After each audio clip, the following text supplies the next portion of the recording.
Hello everyone, this is Nilufar Neha Khan and welcome to our YouTube channel Shikshalaya पर। आज हम बात करेंगे एकलव्य मॉडल रेजिडेंशियल स्कूल्स में जो टीजीटी और पीजीटी और नॉन टीचिंग स्टाफ की जो वैकेंसी निकली थी। अब यहाँ पर इनसे रिलेटेड एक न्यूज़ काफ़ी ज़्यादा वायरल हो रही है, वो है कि इन वैकेंसी को रद्द किया गया है। अब ओवरऑल चीज़ें मैं आप लोगों को बताने की कोशिश करूँगी। होप सो सारी चीज़ें आपके लिए यूजफुल रहें। देखिए, सबसे पहले मैं आप लोगों को एक चीज़ क्लियर करना चाहूँगी कि कोई भी फैसले जो होते हैं, ठीक है, वो सब पे इफेक्ट डालते हैं, ना सिर्फ आप पे। अब ये जब से ये न्यूज़ वायरल हुई है, तब से बच्चे अभी तक तो वो बिजी थे फॉर्म कैसे फिलअप करें, क्योंकि लास्ट डेट कल तक की थी। ठीक है, अब जैसे ही ये चीज़ वायरल हुई तो कई बच्चे अपना फॉर्म ही नहीं डाला। ठीक है, कि कहीं लास्ट टाइम की। अब यहाँ पर ये भी कंफ्यूजन है कि जैसे कि आपको पता है कि एकलव्य मॉडल रेजिडेंशियल स्कूल्स की जो वैकेंसी थी पहले भी आई थी और वो कैंसिल कर दी गई थी। अब बच्चे यहीं पर कंफ्यूज हैं कि मैम यहाँ पर भी दोबारा कैंसिल ना हो जाए। और इतने सारे डाउट्स मुझे देखने को मिले हैं बच्चों के, चाहे वो व्हाट्सएप पे हो, चाहे वो यूट्यूब पे, या किसी भी माध्यम से बच्चों ने मुझे मैसेज किए।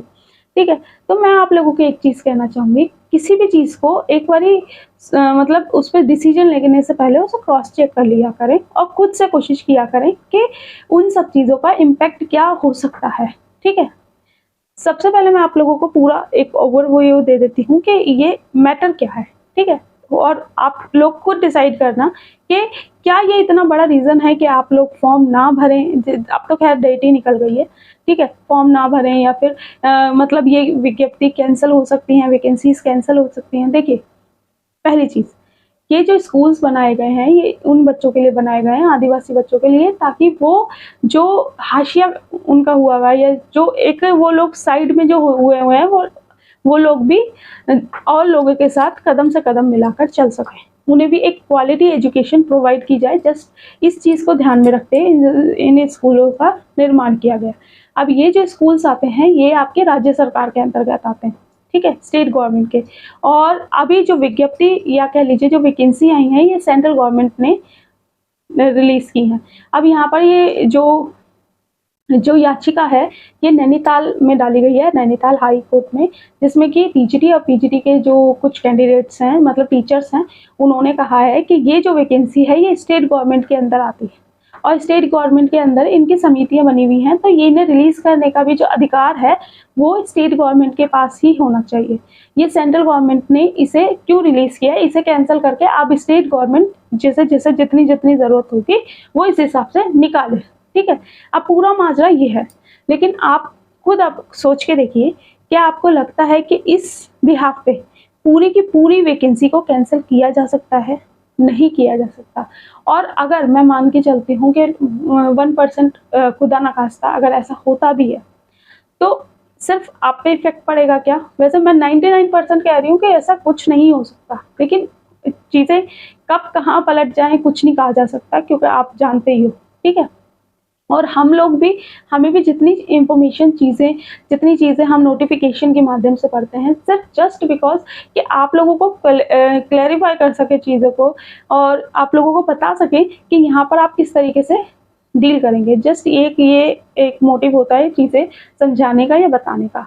और सारी चीज़ें मैंने आपको बता दी कि इसमें कोर्ट केस में क्या मैटर है, तो इतना बड़ा कोई रीज़न है नहीं कि पूरी वैकेंसी कैंसिल हो। ठीक है, इसमें कोई सब्स्टिट्यूट निकाला जा सकता है कि हो सकता है कि स्टेट गवर्नमेंट में कुछ अपने रूल लगा दें कि जिससे कि कुछ भी हो सकता है, लेकिन कुछ आप इस तरीके का तो सोचिएगा भी मत कि ये वैकेंसी कैंसिल होंगे। और जो बच्चे ये कह रहे हैं कि पहले भी वैकेंसी आई थी और वो कैंसिल हो गई थी और अब वैकेंसी आएंगी और अब ये भी कैंसिल हो जाएंगी, हमसे फॉर्म भरवा लिया, फीस ले ली, ये वो, तो देखिए एक चीज़ याद रखिए कि जो होना होगा वो तो होके रहेगा। ठीक है, ना ये चीज़ें आपके हाथ में है ना हमारे हाथ में है।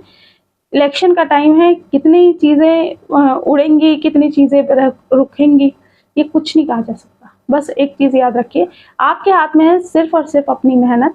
आप जितनी मेहनत कर सकते हैं, यहाँ नहीं होगा कहीं और होगा। ठीक है, और मेरा मतलब मैं ये सब चीज़ें आपको डिमोटिवेट करने के लिए बिल्कुल भी नहीं कह रही। मैं आपको ये बता रही हूँ कि 99% चांसेस हैं कि इस वैकेंसी पर किसी भी तरीके का कोई फर्क नहीं पड़ेगा। 1% कुछ भी नहीं कहा जा सकता। मैं आपको श्योरिटी किस हिसाब से दे दूँ, क्योंकि जो ये गवर्नमेंट है, आप देखिए जैसे बीएड वाला जो केस था, है ना, कितने टाइम बाद इस चीज़ पे किसी ने नहीं सोचा था, सब यही एक रूमर लगा के, मतलब एक अजम्पशन लगा के बैठे हुए थे कि बीएड वालों को अलाउ किया जाएगा, लेकिन चीज़ें चेंज हुई ना। तो ऐसा नहीं है, 1% हम कुछ भी नहीं कर सकते, लेकिन हाँ आप लोग ये याद रखिए कि इस टाइम को जो यूटिलाइज कर लेगा वो निकाल लेगा, और बाकी अगर कोई चेंजेस होंगे तो आपको चैनल के माध्यम से बता दिया जाएगा। ऑफिशियली अभी कुछ भी अनाउंस नहीं किया गया कि विज्ञप्ति पे मतलब ये रोक लगा दी गई है या फिर कुछ भी।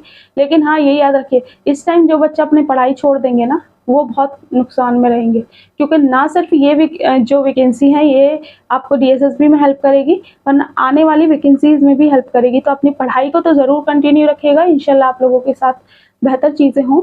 बाकी जो भी चीज़ें होंगी वो मैं आपको टेलीग्राम के माध्यम से या व्हाट्सएप के किसी भी माध्यम से मैं आप लोगों को इन्फॉर्मेशन पहुंचा दूंगी।